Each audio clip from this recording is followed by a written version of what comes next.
Shalom. Mari Bapak Ibu Saudara yang kasih dalam Tuhan, kita persiapkan hati kita untuk datang menyembah dan memuliakan nama Tuhan. Mari kita tundukkan kepala dan kita berdoa. Bapa di surga, Bapa kasih jiwa kami, mengucap syukur kepada Tuhan pada pagi hari ini. Segala kasih dan kemurahan-Mu, Tuhan izinkan kami ada dalam rumah-Mu yang kudus. Tuhan, kami rindu membawa korban syukur kami di hadapan. Tuhan, kami rindu untuk mempermuliakan nama-Mu pada pagi hari ini. Allah Roh Kudus, Engkau berkarya di kita. Engkau kuaskan kami dengan kehendak-Mu. Terima kasih Tuhan. Dari awal sampai pada akhir ibadah kami pada pagi hari ini, kami serahkan ke dalam tangan kuasa-Mu dan jadi sesuai dengan kehendak. Di dalam nama Tuhan Yesus Kristus, kami menaikkan doa kami dan kami mengucap syukur. Haleluya. Amin. Sebab kekuatan kita hanya ada di dalam Tuhan. Kekuatan kita ada di dalam Tuhan.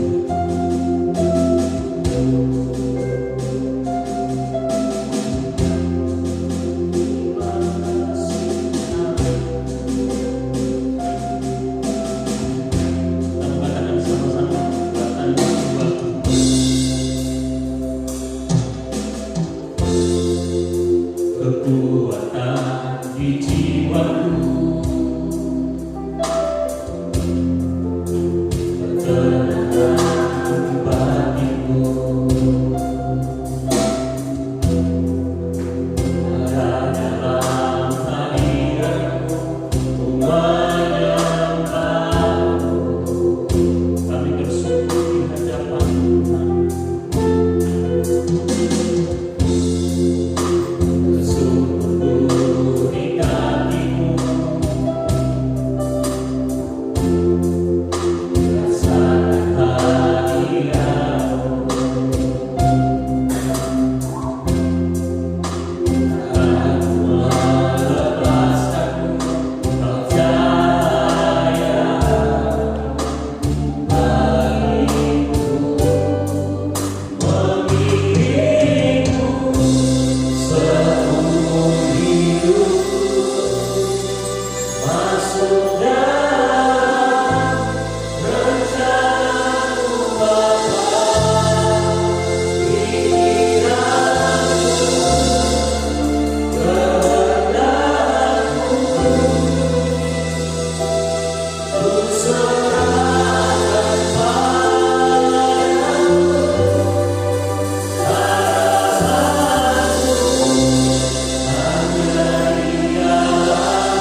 Sebab hanya Engkau yang layak dipuji Tuhan. Sebab hanya Engkau yang layak kami agungkan. Engkau yang layak kami muliakan. Terima kasih Tuhan.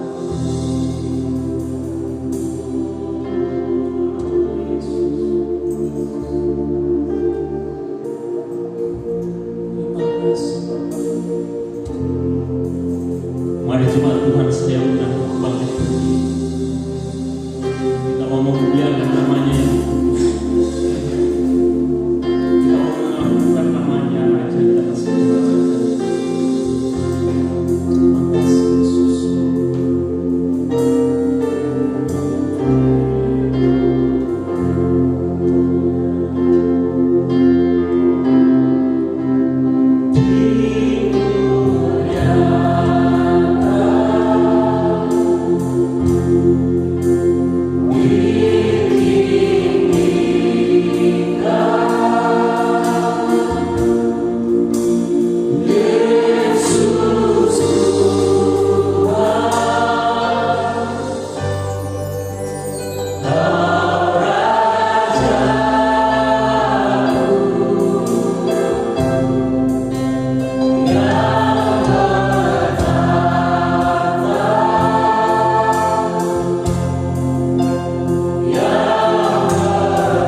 Kami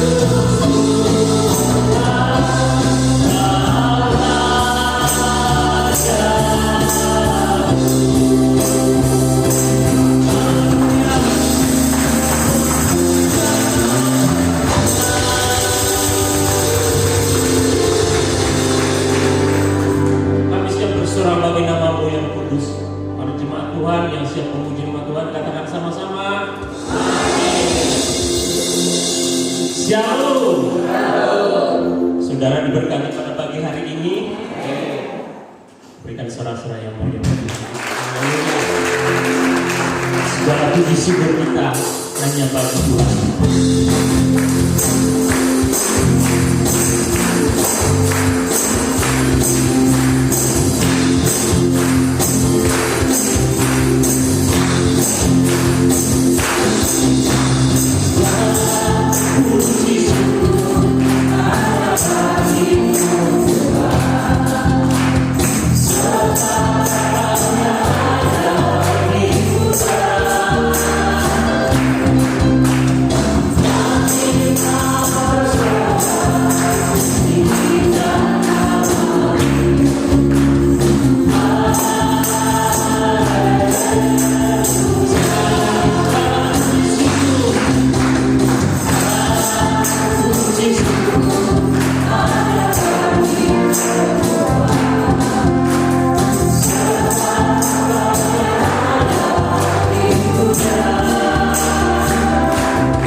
So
kami datang berserah, kami datang menyembah Engkau Tuhan.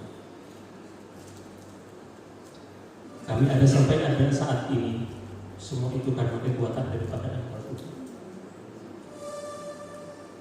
Terima kasih Tuhan Yesus.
kasih dalam Tuhan.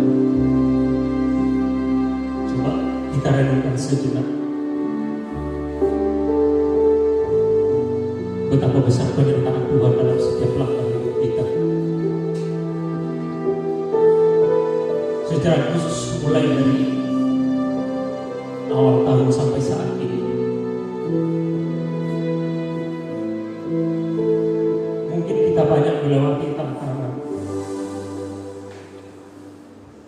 Mungkin banyak kesukaran yang kita hadapi.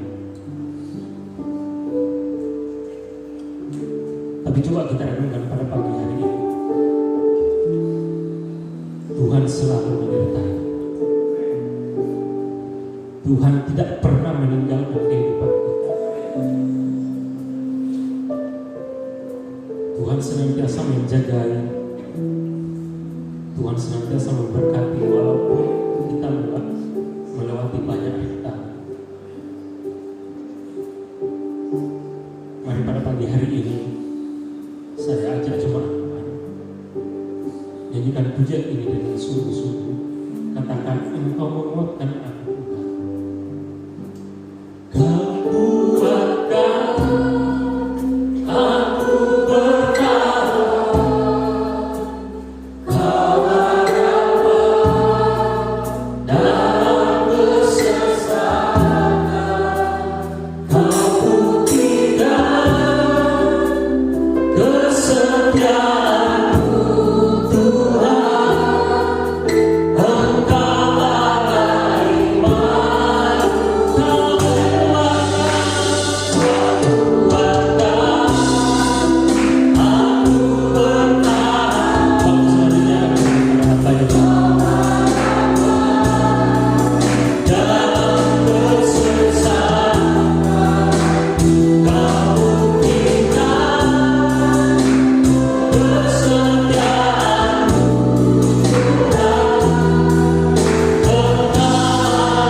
Urapi hamba-Mu yang pada saat pagi hari ini menyampaikan kebenaran firman-Mu Tuhan.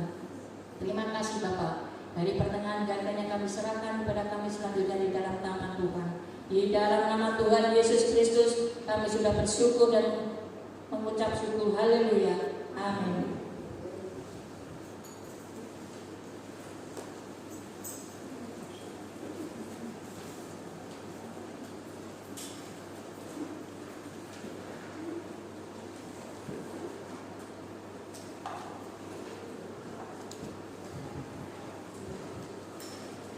Shalom. Haleluya. Saudara diberkati Tuhan hari ini. Amen. Saya senang dengan kata-katanya Pak Gabus tadi yang terakhir. Kita boleh melewati badai, tapi percaya Tuhan ada di dalam kehidupan kita. Amin. Oke. Saya hari ini akan menyampaikan sebuah firman Tuhan yang berjudul hidup di tengah badai, seperti yang disampaikan Pak Gabus tadi. Di mana sih kita sebagai orang Kristen bisa hidup di tengah badai, kita tetap mempunyai iman yang percaya, iman yang tetap mengandalkan Yesus dalam kehidupan kita. Saya kira kok saya senang di bawah, cuma tadi ada request jangan turun terlalu ke bawah karena kameranya nggak masuk. Mungkin Bapak Ibu Saudara bisa maju ke depan. Saya lihat kok kursinya yang penuh yang belakang. Kalau mau sih, siapa tahu juga mager. Mager itu bahasa anak-anak muda ini males gerak. Tapi saya himbau bisa lebih dekat karena saya senang menyampaikan firman Tuhan dengan jarak dekat, saudara. Kalau dekat itu rasanya lebih mengena kalau saya seperti itu. Karena firman yang saya sampaikan, saya senang interaksi. Jadi tidak saya hanya menyampaikan firman Tuhan kepada Bapak Ibu Saudara, tetapi saudara juga interaksi dengan saya. Saya senang seperti itu, Bapak Ibu Saudara. Saya akan membuat sebuah ilustrasi tentang hidup di tengah badai. Ilustrasinya begini. Bukan ilustrasi sih sebetulnya. Kisah yang terjadi. Dulu, ketika kita ibadah pertama kali di tempatnya Wiwi, sampai awal-awal di tempat ini, gereja itu menyediakan air mineral, saudara. Masih ingat di tempatnya Wiwi karena waktu itu kita nggak taruh galon, kita taruh air mineral dari gelas yang berbentuk gelas. Sampai di tempat ini, di awal-awal kita taruh di sebelah sini sama ditaruh di belakang itu ada air mineral. Di tempatnya Bumi juga seperti itu. Sampai suatu saat saya sering menemukan air mineral itu ditusuk, nggak tahu maksudnya apa, nggak diminum, dan itu sering terjadi. Jadi air dari mineral, air gelas mineral itu banyak yang utuh tapi dibuang.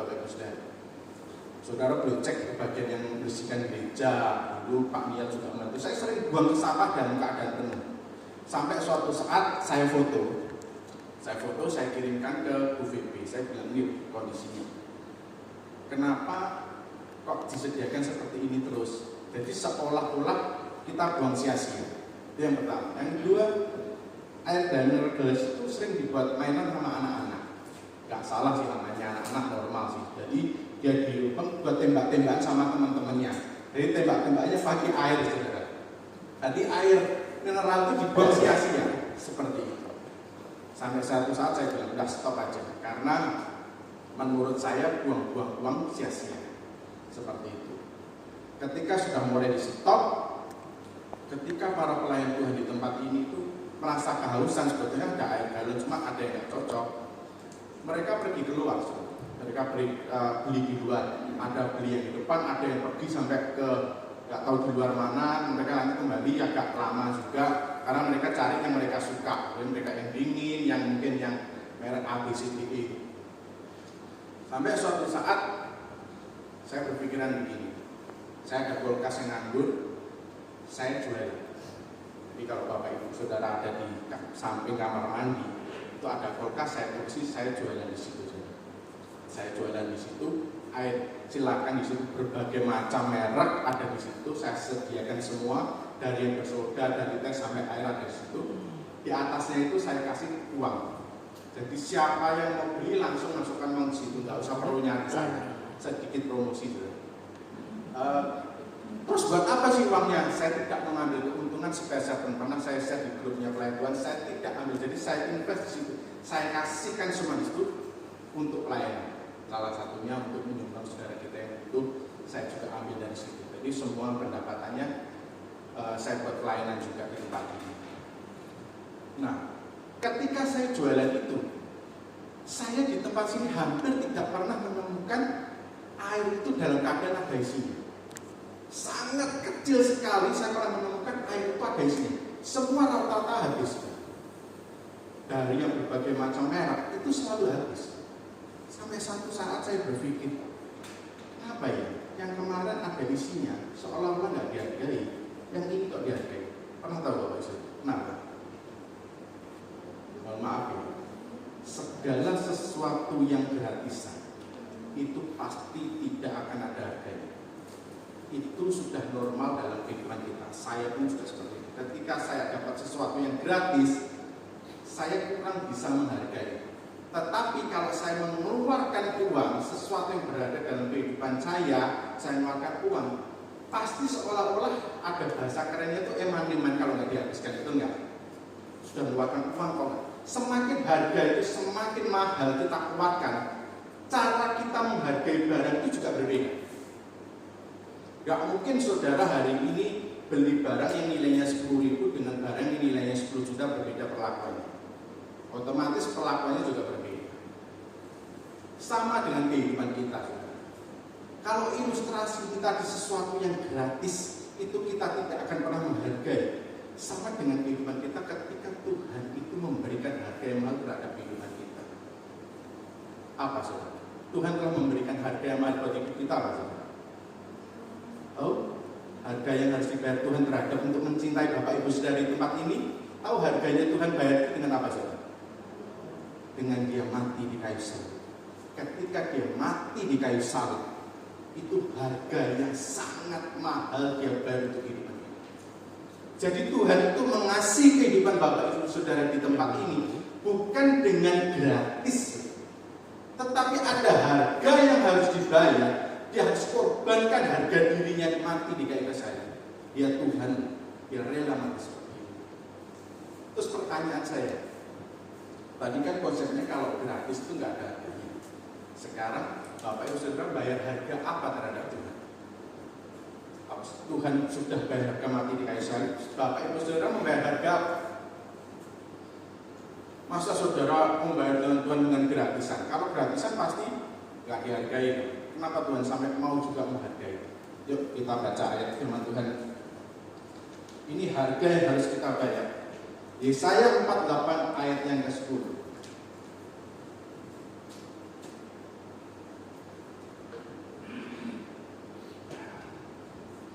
Saudara masih ngantuk atau kok kelihatannya tegang banget ya? Relax dong, tadi Pak Gabus lagunya sudah, ekspresinya sudah luar biasa. Saudara harus beri sungguh-sungguh ya. Coba senyum, nggak kelihatan. Tengok kanan kiri, kasih mata, kasih kedap-kedap gitu ya. Ayo dong ceria gitu loh. Saya senang nih. Apa saudara mungkin lihat saya ada hal yang berbeda? Ada sesuatu yang aneh dalam kehidupan saya? Ini maling kurus ya, ini maling ganteng, maling imut. Oke, thank you. Yesaya 48 ayat 10 saya bacakan saudara. Sesungguhnya aku telah memurnikan engkau. Aku ini adalah Tuhan. Aku telah memurnikan engkau, namun bukan seperti perak, tetapi aku telah menguji engkau dalam dapur kesengsaraan. Jadi ketika Bapak Ibu Saudara di tempat ini menghadapi satu badai, satu permasalahan dalam kehidupan kita, itu adalah harga yang harus kita bayar untuk mengasihi Tuhan. Tuhan ingin kita dimurnikan. Jadi nggak ada dalam konsep dunia ini tentang kita mengasihi Tuhan, tentang agama Kristen itu sesuatu yang gratis, tidak ada. Kalau Tuhan sudah bayar, kita pun harus bayar. Dengan apa? Dengan kesengsaraan. Gak enak nih Pak jadi orang Kristen. Oh ya? Wah berarti jadi orang Kristen ini gak enak. Masa jadi orang Kristen itu loh bayar harganya harus kesengsaraan. Wah enak agama lain, agama lain enggak seperti itu. Kita hidupnya lebih enak. Alkitab bilang bersukacitalah, bersukacitalah. Artinya ketika kita hidup dalam kesengsaraan, Tuhan izinkan satu badai dalam kehidupan kita, Tuhan pun sudah taruh sukacita dalam kehidupan kita. Cuma kita bisa tangkap atau enggak. Nah ini kita belajar seperti ini. Kita mau belajar dulu. Saya baca ayat-ayat firman Tuhan dari Kejadian sampai kita paham. Saya lihat orang-orang yang dipakai Tuhan, orang-orang yang setia di dalam Tuhan, orang-orang yang sukses dalam kehidupannya, dia nggak melalui hidupnya dengan mudah. Semakin dia mengalami kesuksesan, semakin dia dekat dengan Tuhan, dia alami sebuah badai dalam kehidupannya yang tidak semakin mudah. Beda, semakin setia, badainya semakin besar. Salah satu contohnya Ayub.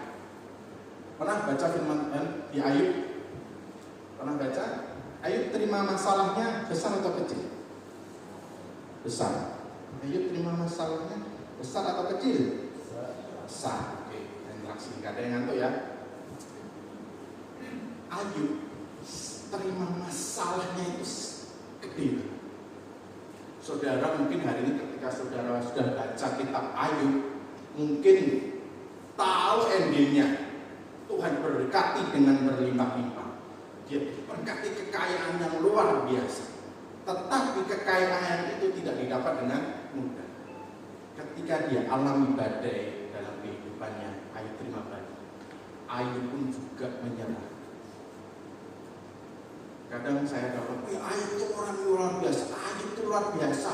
Dia tetap setia di dalam Tuhan. Enggak, Ayub ketika dia alami badai, dia pun juga menyerah. Dia bilang begini, Tuhan, mending kena COVID daripada kena masalah. Ada ayatnya enggak? Ayub belum ngomong, Tuhan, mending kena COVID daripada saya terima masalah. Ada ayatnya? Kita baca. Ayub 7 ayat ke-15. Ayub bilang gini sama Tuhan. Ayub itu ayatnya Ayub 7.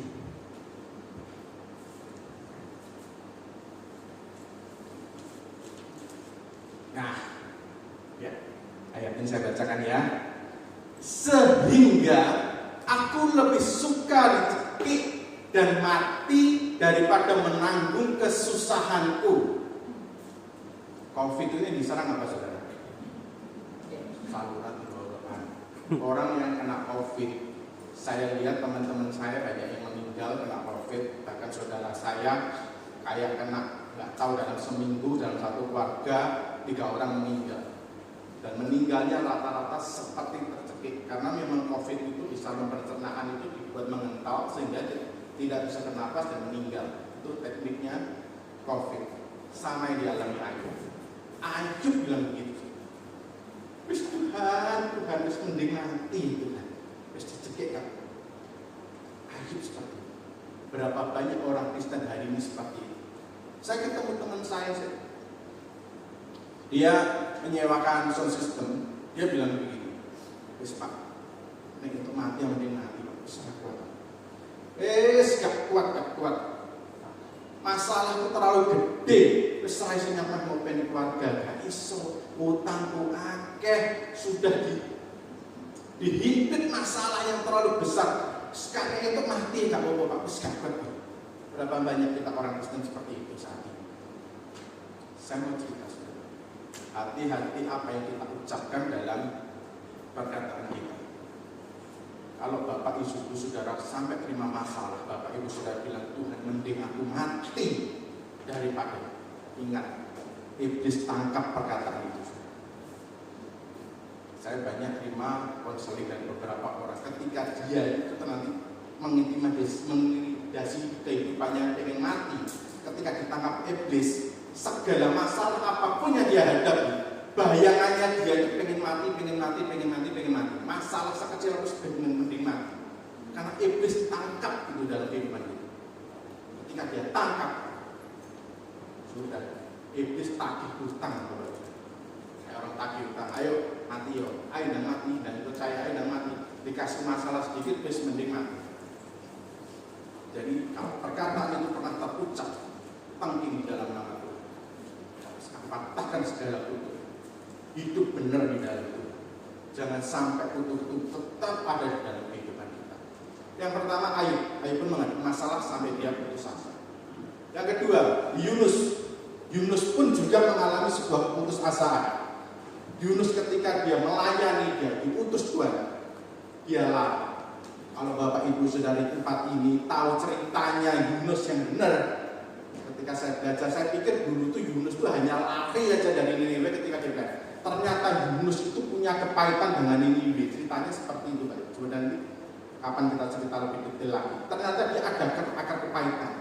Jadi kalau dia lari dari Niniwe bukan karena dia nggak mau dengan perintahnya Tuhan, karena dia itu sebenarnya pegel melayani itu. Sampai Tuhan itu karena dia lari, dia izinkan Tuhan ditangkap sama paus, dimakan oleh ikan yang besar, dan dia tinggal di perut ikan selama 3 hari. Ketika dia masuk di dalam, dia pun juga mengalami keputusasaan. Yuk kita baca Yunus 2 ayat yang kedua.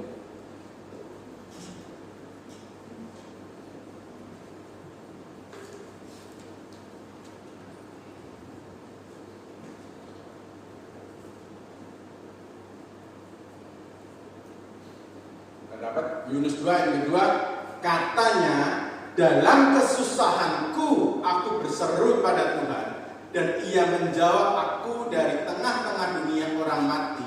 Aku berteriak, dan Kau dengar suara.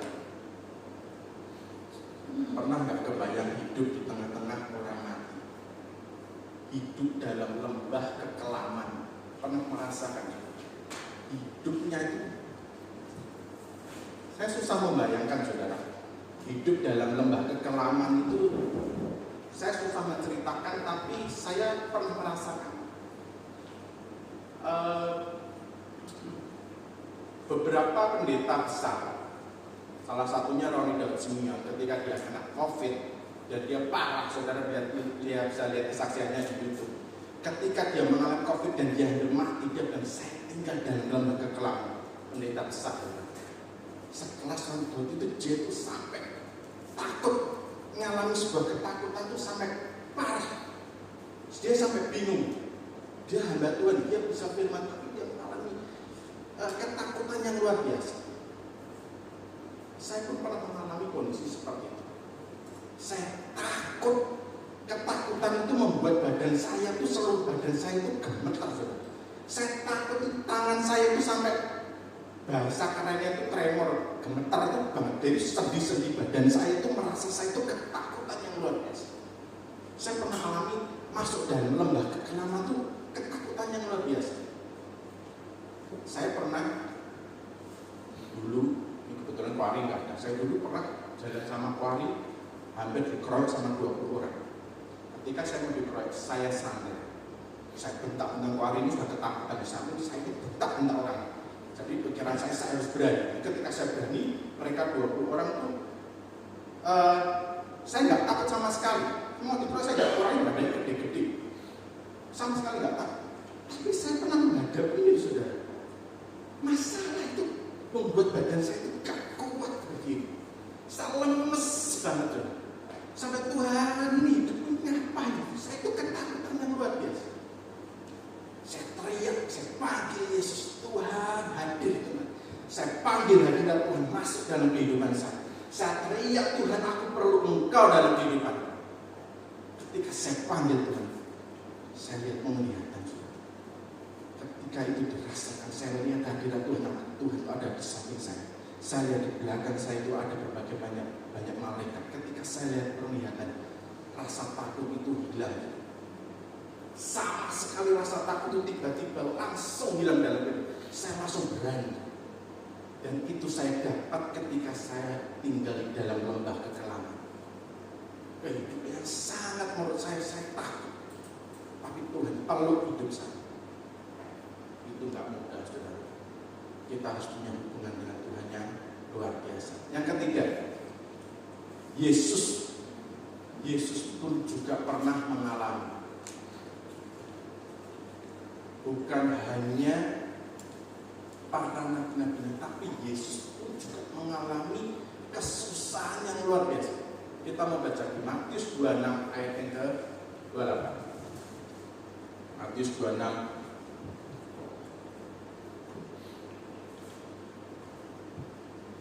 ini Tuhan bilang, sebentar kita salah.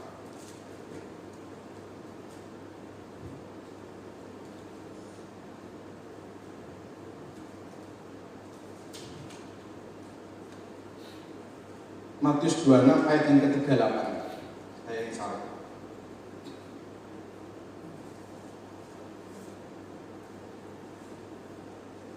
Matius 26 ayat yang ke-38. Ini saudara.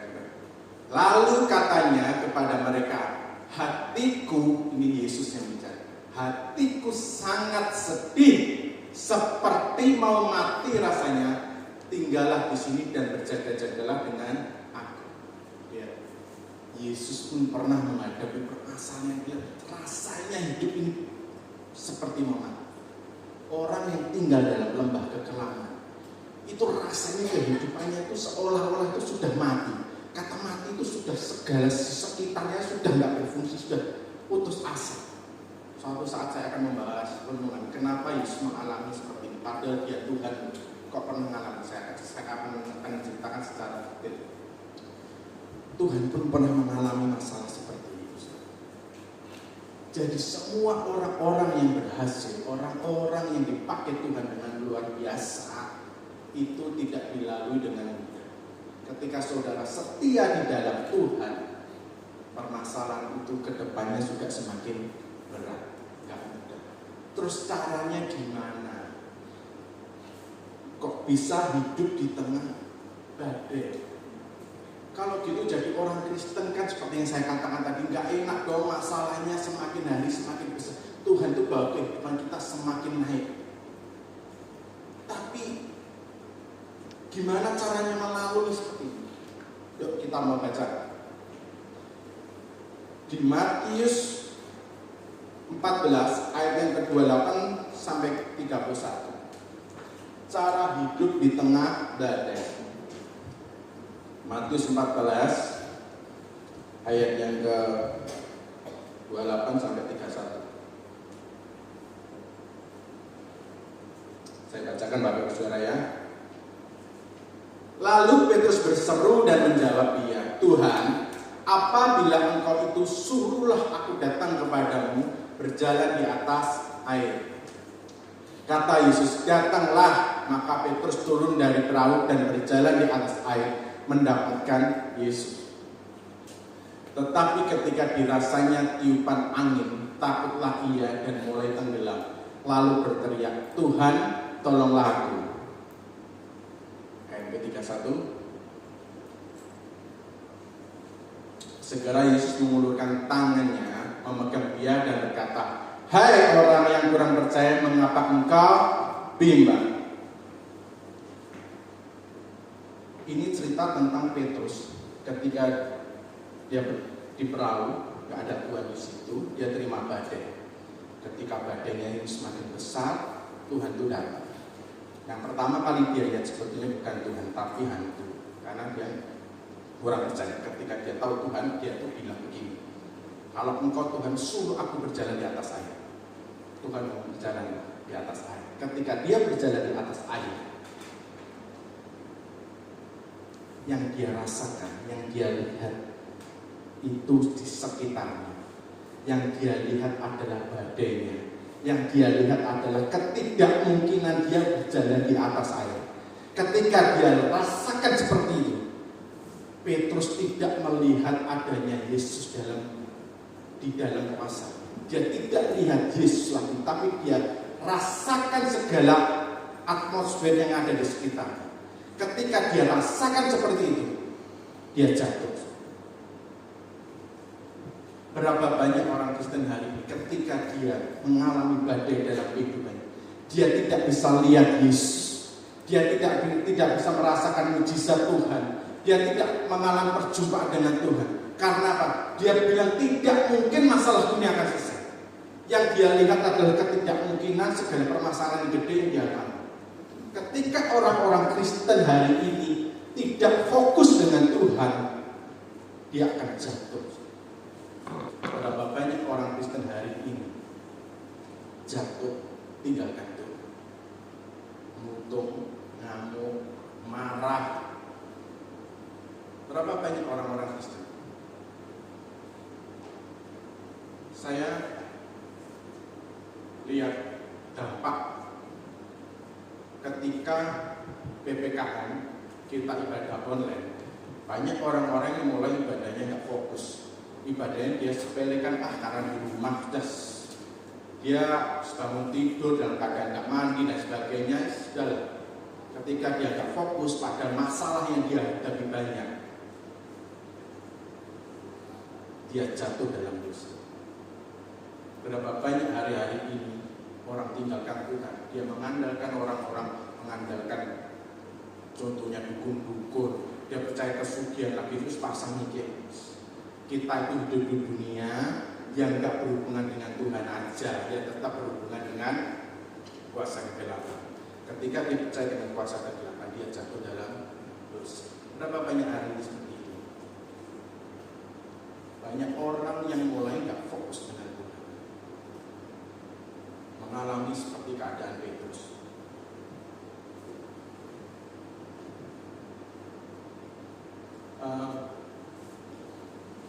memang dalam permasalahan dalam kehidupan kita, Tuhan izinkan kita menghadapi badai. Itu tujuannya supaya kita itu hidup kita itu fokus dengan Tuhan. Saat ini banyak orang yang hari ini orang Kristen diberkati Tuhan dengan luar biasa. Dia nggak lihat Tuhannya, dia nikmati kehidupannya. Sampai suatu saat Tuhan izinkan badai dalam kehidupannya supaya dia kembali. Coba kita introspeksi diri kita. Benar nggak kita tuh hari ini sudah fokus dalam bersama Tuhan?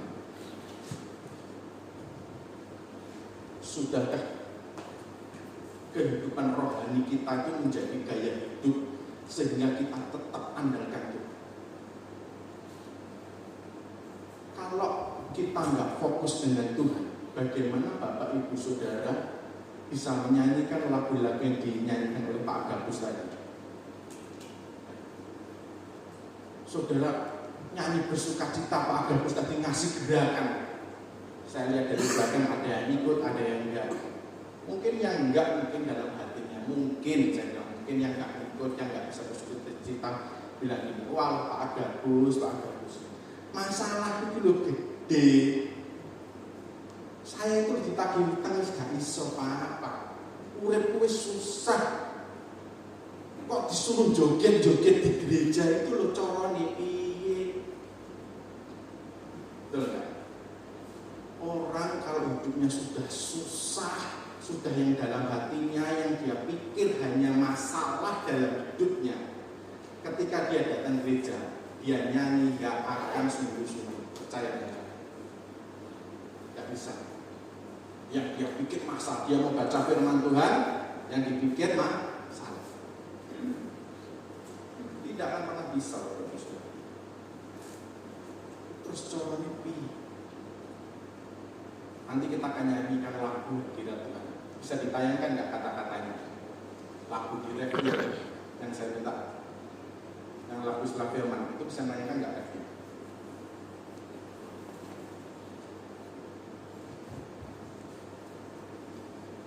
Kata-katanya bilang begini,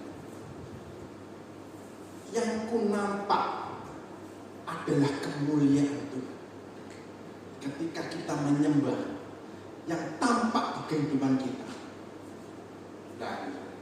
dan kutus sungkur menyembahmu, yang ku nampak hanya kemuliaan Tuhan. Ketika kita itu bersekutu dengan Tuhan, ketika kita sungguh-sungguh fokus dalam kehidupan kita, yang saudara lihat itu bukan hanya masalah Bapak Ibu Saudara, tetapi yang saudara lihat hanya kemuliaan Tuhan. Ketika saudara melihat sebuah kemuliaan Tuhan, masalah itu saudara nggak ada. Saudara nggak akan merasakan, tapi ada sukacita dalam kehidupan kita.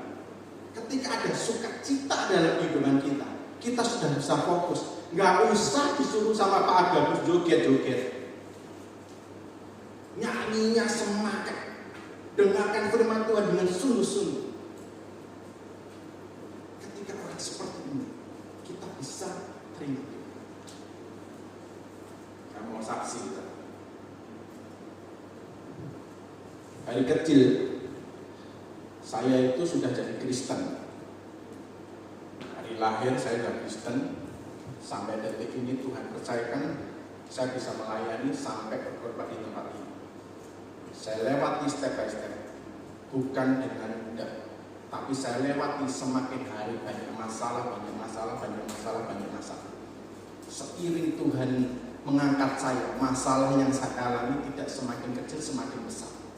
Ketika masalah ini semakin besar, saya pandang Yesus, saya lihat kemuliaan Yesus. Saya nggak mau fokus dengan banyak masalah. Bapak Ibu Saudara pernah melihat saya susah? Saya nggak mau curhat ke orang lain. Saya nggak mau curhat masalah saya ke orang lain. Tujuannya kenapa? Percuma. Contoh, saya bilang, saya misalkan curhat ke Mbak Rini. Mbak Rini, aku ganti duit Mbak Rini. Susah ya Mbak Rini. Iya, kamu bayar utang nggak bisa. Saya yakin nggak akan percaya. Percuma. Saya bilang, ora mungkin papamu sugih iki iso ngene iso duwe iki kok gak duwe duit, gak mungkin. Ketika saya nggak mau ketika saya curhat ke Mbak Rini masalah saya nggak punya uang, akan sia-sia. Karena apa? Mbak Rini percaya saya punya duit, padahal sebetulnya kondisinya saya benar-benar nggak punya duit. Jadi ketika saya punya masalah, saya nggak mau curhat ke orang lain, karena saya tidak pernah tampak saya itu susah. Pernah lihat Bapak Ibu Saudara saya susah? Wajahnya ceria banget, kok gue gak ada masalah. Sampai suatu saat beberapa orang bilang gini, bikin guyu kok asine di kamar yang nangis aja, wiki asine guyu senyum, terus susah kok, gulung nangis di juru kamar. Saya sering diceritani gitu, saudara. Saya nggak munafik. Ketika saya gembira sama orang, saya bersuka cita dengan orang, ya saya pure dari hati. Saya mau buktikan Bapak Saudara, saya benar-benar senyum atau enggak. Begini, buktinya begini. Apa yang keluar dari hati, apa yang keluar dari mulut, yang berimpartasi pada orang lain, itu yang masuk dalam hati. Kalau hatimu meluap dengan sukacita, saudara, yang saudara keluarkan itu juga sukacita. Orang kalau yang dalam kehidupannya cuma susah, yang dia alami, dia tidak lihat kemuliaan Tuhan, yang dimasukkan dalam hidupnya adalah problema yang dalam dia alami, dia akan berdampak ke orang lain, isinya susah. Setuju? Setuju Bapak Ibu Saudara? Apa yang keluar dari hati itu yang masuk dalam hati. Itu sudah otomatis. Pernah tahu? Nah, ini ada nggak? Ini. Ini ada ragam. Pernah tahu anaknya Koari yang namanya Jordan? Ya, saya hari ini kok dia nggak datang, mau saya buat contoh. Pernah tahu anaknya Koari yang namanya Jordan? Mungkin dia lihat dari ini. Pernah tahu ya, Jordan anaknya Koari yang nomor 1 yang dia main drum itu, sama anaknya Mbak Lis yang namanya Reza. Nah itu ada Mbak Lis, kok kebetulan 2 orang ini nggak datang.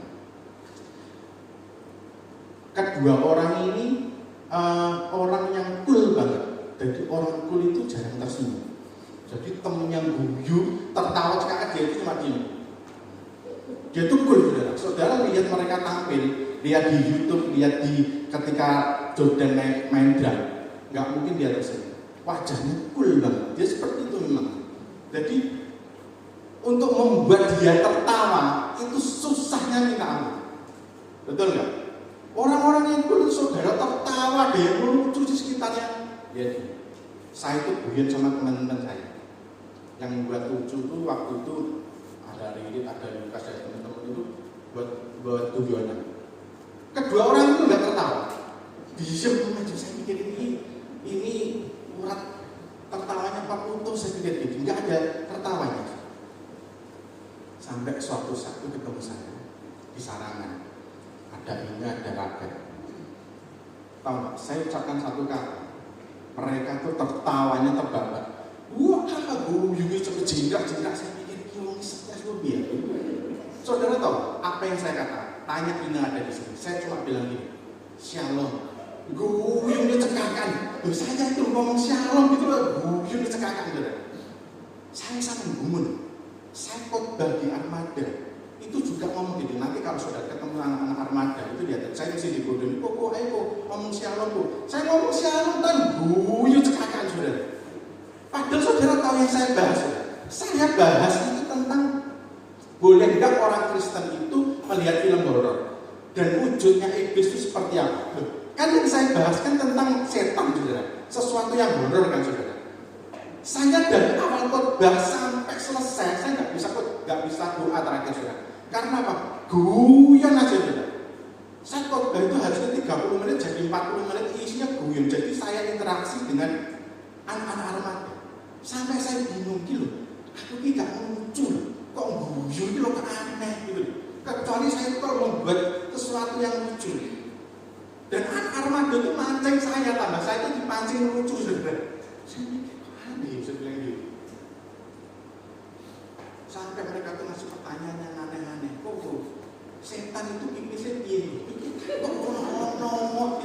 Dia pepes kan?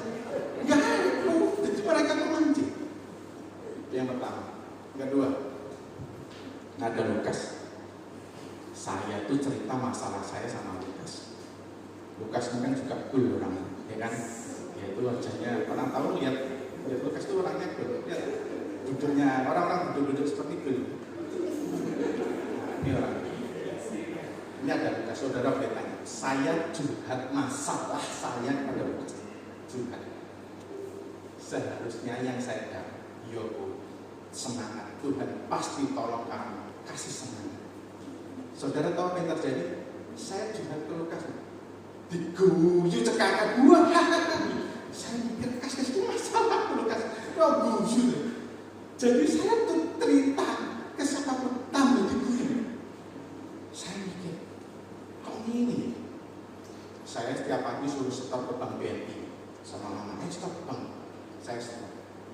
Saya ngobrol sama tellernya, nggak ada bahan yang lucu menurut saya hanya ngobrol sama teller. Saudara, nasabah belakang sampai ke depan guyu semua. Saya di Indomaret belanja guyu juga, saya itu nggak bahan lucu. Sampai saya itu di tempat saya fitness, saudara, nanti suatu saat berikut saya di ikut saya fitness di sana. Dari saya datang sampai saya pulang, isinya guyon. Sampai saya mikir, Tuhan, sing stres bisa jadi sopo tuh Tuhan. Seorang di sekitar saya ngomong loh kok lucu. Padahal saya tuh nggak ada bahan lucu. Saya Tuhan ini ngomong dulu, kalau orang dikasih sukacita dalam hati, itu meluap di sekitarnya. Tuhan taruh sukacita dalam kehidupan saya. Saya berdampak ke orang lain. Orang lain melihat kehidupan saya, bisa bersukacita. Poin yang kedua, ada yang bilang sama saya begini, Victor ini kurus, stres aja, gak doyan makannya kurus. Puji Tuhan, saya nggak lihat timbangan, karena target diet saya bukan timbangan. Celana jeans saya ini dulu ukurannya 46, gede banget ya, itu bisa buat berdua kalau sama Lukas, bisa dibagi dua jadi 46. Hari ini puji Tuhan saya 38. Saya turun banyak. Ada yang bilang sama saya, wih stres turun. Ini orang stres, gak mungkin turun. Oke, kita mau bahas. Salah satu bahan gemuk, kenapa orang itu bisa gemuk? Dalam tubuh manusia, dia ada zat yang keluar namanya insulin. Insulin ini adalah salah satu faktor yang membuat kita gemuk. Karena insulin ini memakan gula. Jadi ilustrasinya kalau kita memasukkan dalam tubuh kita 100, insulin ini bekerja sama dengan 100. Ketika dia pas, kita nggak akan gemuk. Tapi kalau kita memasukkan over gula dalam kehidupan kita, insulin ini nggak bisa menampung, dia hanya makan 100. Ini masuk 200. Yang kelebihannya ini kan jadi lemak dalam tubuh kita. Itu insulin. Gen saya itu kekurangan insulin. Makanya mama saya kena penyakit diabetes karena kekurangan insulin dalam tubuhnya. Orang yang kebanyakan insulin dia susah gemuk, Bapak Ibu Saudara. Jadi ilustrasinya Lukas lagi. Nah, mungkin Lukas ini hari ini kelebihan insulin. Jadi kalau saya hari ini makan 2 sendok, itu setara dengan Lukas makan 2 piring. Itu akan sama karena dia produksi insulinnya tinggi. Orang ketika dia stres, insulin ini akan kebalikannya. Jadi yang gennya ini tadi saya insulin, produksi insulin yang sangat kecil, dia akan semakin kecil. Kalau Lukas stres, insulinnya semakin besar yang dihasilkan. Ketika semakin besar, dia asupannya banyak, dia nggak akan gemuk. Lukas semakin banyak, dia makan, dia nggak gemuk. Tapi saya makan sedikit, ketika saya stres, dia tambah gemuk. Ada yang alami? Benar nggak? Pak, aku stres dengan Siti kok gemuk, gemuk orang stres gemuk. Nah itu saudara. Ketika orang stres, dia alaminya. Lah, saya hari ini dia nggak pernah ngerem makan. Kalau ada orang yang di sekitar saya tahu saya pola makan, saya sehari minimal makan 5 kali. Kenapa saya 5 kali? Ya saya kan butuh energi. 5 kali saya butuh makan. Dan saya tidak pernah diet. Saya jam 12 malam diajak teman-teman nongkrong di tempat ini, saya makan es krim. Jam 12 malam saya makan es krim 4 scoop. Saya minggu ini makan sudah over banget. Kemarin Jumat Gayus WA saya, makan-makan. Saya bilang, terus gak kuat ya. Karena saya sore aja makan sudah 2 porsi besar. 2 mangkok besar saya sudah habiskan, saya nggak bisa diajak makan lagi. Jadi saya makan banyak. Ketika dalam hati saya happy, saya bersuka cita, insulin saya produksinya banyak. Ketika produksi saya banyak, saya makan banyak. Itu nggak akan bikin lurus. Jadi kalau hari ini yang badannya gemuk-gemuk, kalau ingin diet, caranya gampang. Suka cita, happy. Bikin diri saudara happy. Ketika happy, saudara makan jadi lurus. Next, waktunya mau habis. Cara fokus kepada Yesus. Tadi kan cara hidup di tengah badai. Bagaimana cara hidup di tengah badai? Fokus pada Yesus. Terus gimana caranya fokus kepada Yesus? Oke. Cara fokus kepada Yesus. Nah, ini orangnya nggak ada. Saya pasang foto tangan saya, saudara. Saya fitness, ya ikut saya pajang fotonya. Gimana sih cara fokus pada Yesus? Kita baca dulu firman Tuhan di Yudas 1 ayat yang ke-20. Saya sampaikan dengan cepat Bapak Ibu Saudara. Yudas 1 ayat yang ke-20. Ayat mas kita.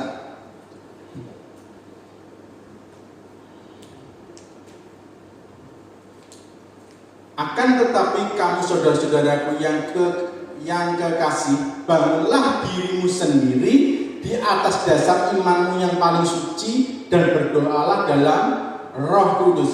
Bangunlah dirimu sendiri. Ayat Mas tahun ini kita membangun diri kita sendiri. Gimana caranya fokus adalah dari diri kita sendiri, bukan dari orang lain. Bagaimana cara membangkitkan iman kita itu dari diri kita sendiri, bukan dari orang lain.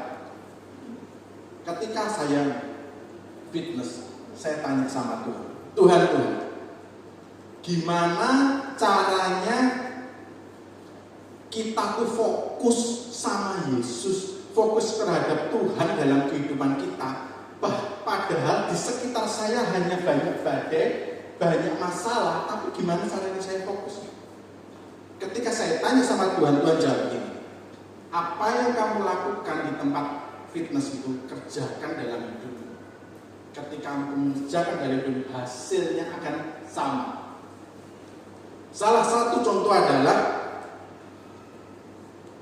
progres hubungan kita dengan Tuhan. Saya tidak menemukan kata-kata yang pas dengan kata-kata progres. Bahasa Indonesia ini saya nggak tahu. Tetapi saya buat ilustrasi seperti ini. Kita kalau berambisi, teman-teman berambisi diet, saudara boleh lari, saudara boleh pola makan yang ditata, saudara boleh sebagainya melakukan apapun yang membuat saudara kurus. Ketika saudara melakukan itu dengan ambisi saudara kurus, aku melakukan ini karena pengen kurus, aku melakukan ini karena kurus, saya melakukan ini karena kurus. Saya percaya tidak akan pernah saudara mendapatkan hasil yang namanya kurus. Tidak mungkin. Sama halnya seperti Bapak Ibu Saudara di tempat ini. Ketika Bapak Ibu Saudara di tempat ini melayani Tuhan, datang ke gereja hari Senin sampai hari Kamis, saudara hanya berambisi, saudara kaya, saudara berambisi pengen segala masalah Bapak Ibu Saudara di tempat ini diselesaikan Tuhan, di jalur Tuhan, saudara akan mengalami penyesalan. Aku ini loh pas jadi orang Kristen bertahun-tahun kok gak sugih ya? Kaya loh, lagi jadi orang Kristen kok bisa tuku mobil, bisa tuku rumah, bisa seperti ini. Saudara mengalami seperti putus asa. Lah terus caranya piye kok ben bisa berhasil? Progres seperti ini Bapak Ibu Saudara. Saya dulu ketika masuk fitness, ya males. Saya setiap hari pun kalau tidak ada progres, saya malas saudara. Berolahraga malas saudara. Orang rutinitas seperti itu kan, olahraga itu kan capek saudara. Sudah malas. Kalau orang berambisi seperti itu, berambisi untuk kurus, gak akan berhasil. Saya program dalam hidup ini. Saya pertama kali fitness. Ada satu alat yang saya angkat, itu saya malu. Saya angkat cuma 10 kilo. Sampai orang-orang, kamu mau angkat segitu sih? Saya sampai alat itu tak tinggalkan, saya bilang, gak pakai alat ini saya. Karena malu. Karena ada cewek, saya bayangkan, saya angkat 10 kilo, setelah itu dipakai oleh seorang cewek yang masih muda. Dia angkat itu dengan beban 100 kilo. Isi nggak? Malu nggak saudara? Cowok badannya sebesar ini, gede, sama cewek badannya kurus. Dia angkat 100 kilo, saya angkat 10 kilo. Malu nggak? Malu saudara. Saya benar-benar dilatih sampai gini aja mau. Iki loh cowok lanang loh angkatannya sedikit men. Karena saya gengsi, saya nggak mau pakai alat itu lagi. Sampai suatu saat yang ngajari saya bilang, ayo dicoba lagi ditingkatkan. Sampai saya punya bayangan, saya punya progres dalam kehidupan saya. Hari ini saya bisa 10 kilo, besok tak tingkatkan 12, besok tak tingkatkan 15. Nah progres itu seperti itu. Jadi saya datang itu ke tempat saya fitness itu bukan karena saya pengen kurus, tapi saya berambisi bisa mengalahkan targetnya lebih dari 100 kilo. Hari Senin saya angkat 10 kilo. Hari Selasa saya coba. Saya tingkatkan ke 12 kilo. Saya tambah 2 kilo lagi, 12 kilo. Bisa nggak? Bisa. Hari Rabu saya tingkatkan lagi ke 15. Nggak bisa. Saya turunkan ke 20. Saya tingkatkan gerakan itu saya perbanyak. Setiap hari saya datang ke tempat fitness saya hanya berambisi saya bisa mengangkat lebih dari kemarin. Itu ambisi. Ketika saya berambisi seperti ini, saya punya progres seperti ini, saya semangat juga. Yang bikin saya semangat seperti itu, bukan gitu. Saya tingkatkan lagi, saya tingkatkan. Setelah 6 bulan, ada peningkatan yang luar biasa. Puji Tuhan, hari ini saya bisa 350 kilo. Ketika saya punya target mengangkat 350 kilo, tahu nggak? Hasilnya ada. Badan saya menjadi kurus. Saya kurus karena progres, bukan karena saya berambisi kurus. Sama halnya ketika saudara di tempat ini, gereja. Saudara progres, saya progres. Hari ini saya melayani Tuhan, hari ini saya besok ini. Kalau saya ibadah hanya seminggu sekali saya tingkatkan, saya datang PA. Kalau saya sudah datang PA, saya datang di doa pelayan Tuhan. Kalau hari ini saya bisa, saya datang emas. Jangan. Yang masih muda jangan masuknya kayak emas. Jangan semua kegiatan cowok datang ke kamu wanita, jangan. Jadi harus tahu. Diprogres dalam kehidupannya. Ketika ada progres itu pasti ada hasil. Ini caranya fokus, saudara. Terus saudara ketika saudara progres dalam kehidupan, saudara tingkatkan sungguh-sungguh. Kalau hari ini saya bisa dengarkan firman Tuhan, saya dengarkan. Kalau hari ini saya ke kamar mandi dalam ibadah ini 10 kali, saya kurangi 5 kali. Besok saya turunkan 2 kali. Saya ditegur Tuhan gara-gara itu. Saya kalau ke kamar mandi, ibadah itu bisa 3 kali. Benar-benar saya ke kamar mandi. Sampai suatu saat Tuhan tegur ketika saya lihat bioskop. Filmnya kalau nggak salah Avenger, hampir 3 jam. Saya 3 jam lihat bioskop, nggak sama sekali nggak ke kamar mandi. Saya keluar dari bioskop, Tuhan tegur, kamu lihat bioskop 3 jam bisa. Ibadah 1 jam berapa kali kamu ke kamar mandi? Tak empat dari ini. Sungguh. Kalau perlu pakai pampers ke gereja. Saya lihat, saya pernah hitung tuh ada anak itu. Saya hitung tuh hampir 15 kali ke kamar mandi. Saya pikir itu ngapain tuh? Kamar mandi 15 kali tuh.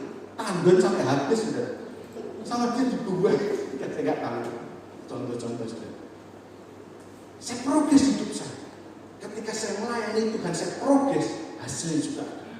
Hasilnya adalah fokus dengan Tuhan. Yang kedua, jadi ada progres. Yang kedua,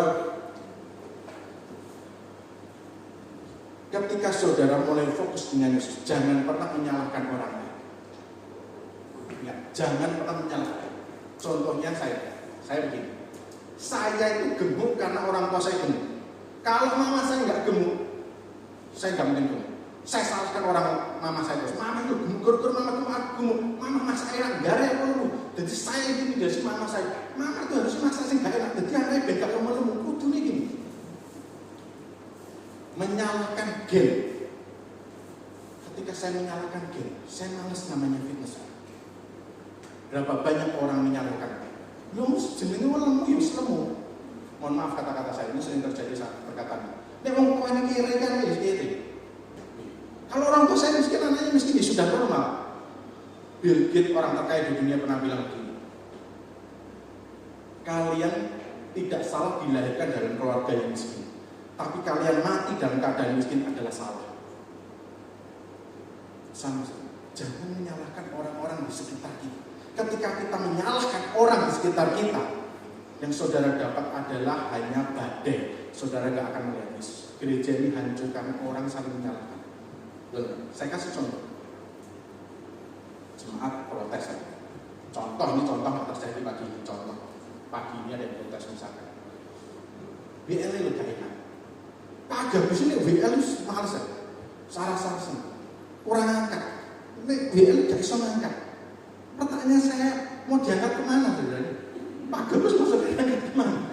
Gak ngangkat, ngangkat sendiri. Jemaat nyalakan BL. Pak Gabus di luar ini gak terima. Nyalani singer. Sakur-kur singer. Singer nyanyi ini fales. Coba singer nyanyi ini gak fales. Singer gak terima nyalani musik. Lah musik yang lebuni lo gak as. Gak diropel. Kuncinya lah bener soleh salah. Pemain musik nyalani soalnya disalah. Lah aku main gak enak, gur-gur speaker yang enak. Coba kalau speaker enak, nyalahin tukang mixer. Mixernya gak beres, gak enak. Yang mixer nyalahin penerima tamu. Gur-gur penerima tamu gitu. Makanya sampai gak enak. Pak Hani protes, salahku apa? Aku nih jodoh. Orangnya Pak bingung boleh kesalahan. Orang itu kalau bingung nyalani orang itu gak enak kaitannya kesalahan itu gak.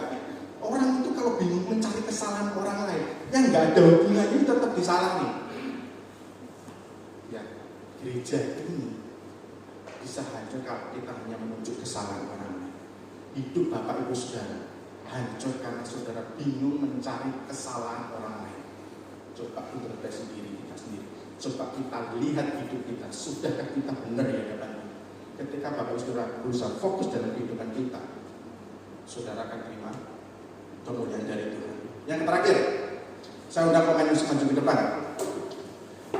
Berpikir positif dengan komunitas yang positif. Itu yang ketiga. Di tempat ini ada konser. Saya nggak tahu konser ini akan kapan berjalan lagi karena memang jadwal kita minggu sudah penuh. Coba kita berpikir positif dengan komunitas yang positif. Saudara akan semakin jatuh terpuruk dalam kehidupan kita. Karena kita salah komunitas. Kita salah bergaul. Kita mengatakan pergaulan yang buruk merusak kebiasaan yang baik. Artinya ketika kita salah, kita akan jatuh. Dan saya katakan, orang-orang yang kita salah kita bergaul itu memiliki nyaman. Saya pernah ngomong sama anak-anak muda. Gereja tidak bikin saudara nyaman, tetapi komunitasmu yang di luar itu bikin nyaman. Ketika saudara diajari sesuatu yang salah, saudara akan nyaman. Terima masalah, perekonomian masalah, hutang banyak, ditagih kanan kiri. Solusinya, terus Pak Yesus dia, Pak, gampang lo gitu. Omongnya enak kan? Enak, selesai masalah. Tapi coba kalau saudara datang sama orang-orang di komsel, ayo bangkit, ayo semangat. Mengandalkan Tuhan, saudara didorong hubungan dengan Tuhan itu nggak gampang. Jadi komunitas pergaulan Bapak Ibu Saudara itu sangat berpengaruh. Cari komunitas yang membuat saudara itu imannya semakin bangkit, imannya semakin kuat di dalam Tuhan. Cari hubungan seperti itu, cari komunitas. Tinggalkan komunitas yang membuat saudara hari ini turun. Singer saya ajak ke depan. Hari ini dari progres yang saya sampaikan, dari segala yang saya ceritakan dari awal sampai akhir. Hari ini mungkin saudara sudah setia dengan Tuhan, mungkin sudah memprogres hidupnya, mungkin sudah tidak menyalahkan orang lain. Tapi mungkin saat ini Tuhan belum jawab masalah kita. Tuhan belum menyelesaikan masalah yang kita hadapi. Mungkin hutang Bapak Ibu Saudara belum diselesaikan. Gak apa-apa. Percaya, fokus sama Tuhan. Minta sama Tuhan sukacita dalam kehidupan. Kita fokus sampai hasil itu ada.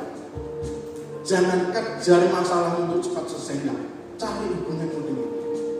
Karena Tuhan ingin kita dekat. Masalah itu saat ini mungkin belum diselesaikan dengan Tuhan. Karena Tuhan itu lagi kangen dengan Bapak Ibu Saudara. Untuk kita nyanyikan lagu ini.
masalah itu sangat besar Tuhan.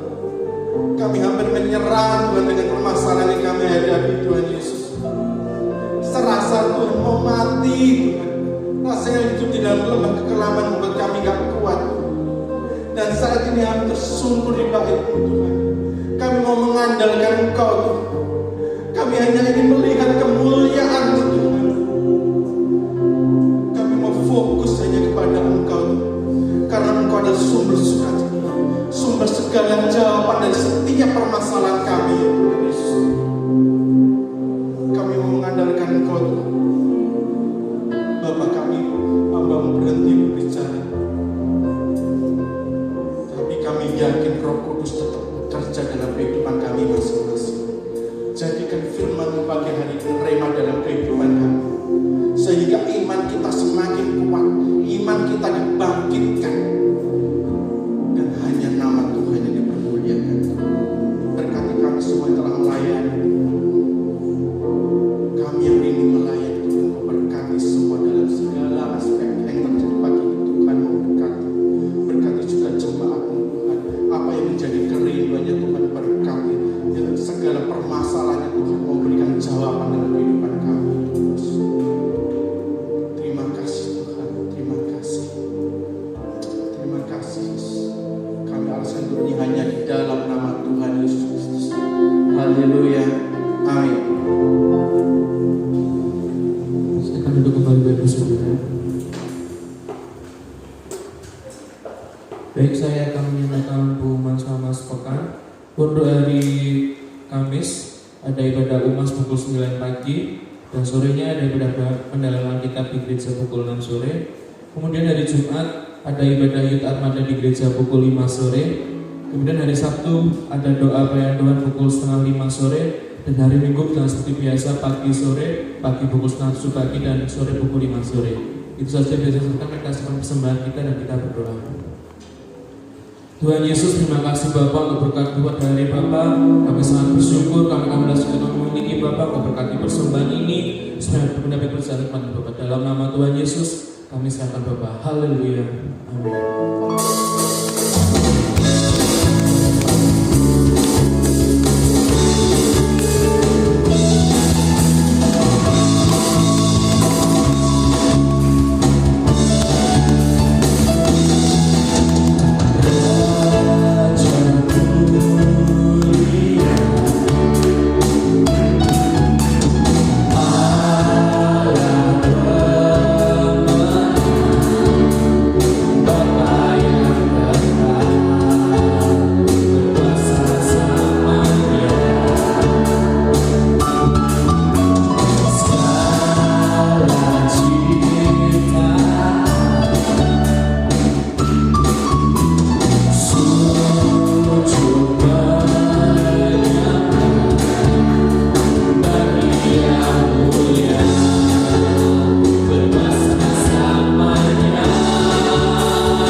Terima kasih Bapa, terima kasih Tuhan Yesus,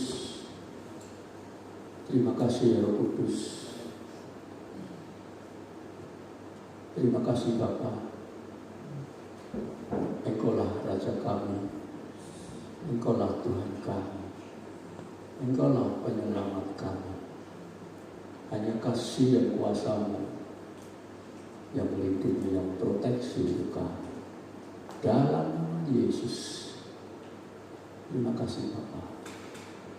Terima kasih pagi hari ini Kau telah curahkan isi hati-Mu untuk melindungi jemaat-Mu di tempat ini.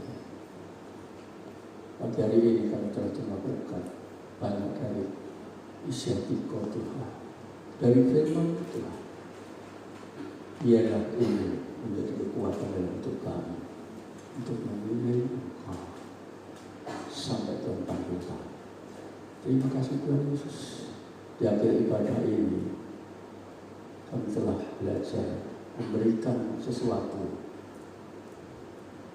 untuk Engkau Tuhan.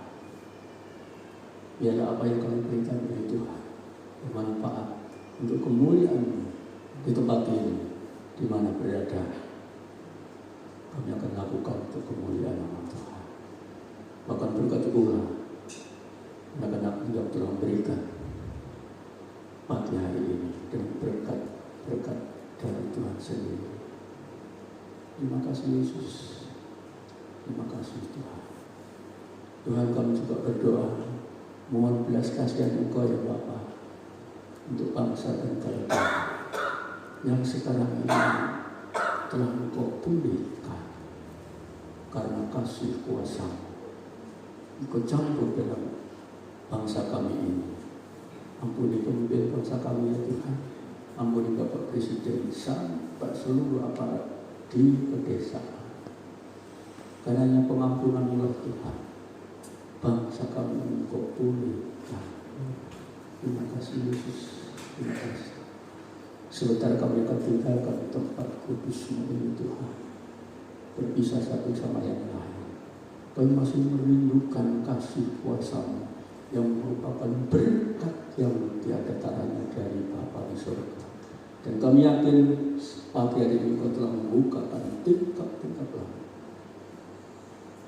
tercurah berkat Engkau kepada kita semua. Angkatlah kedua tangan saudara.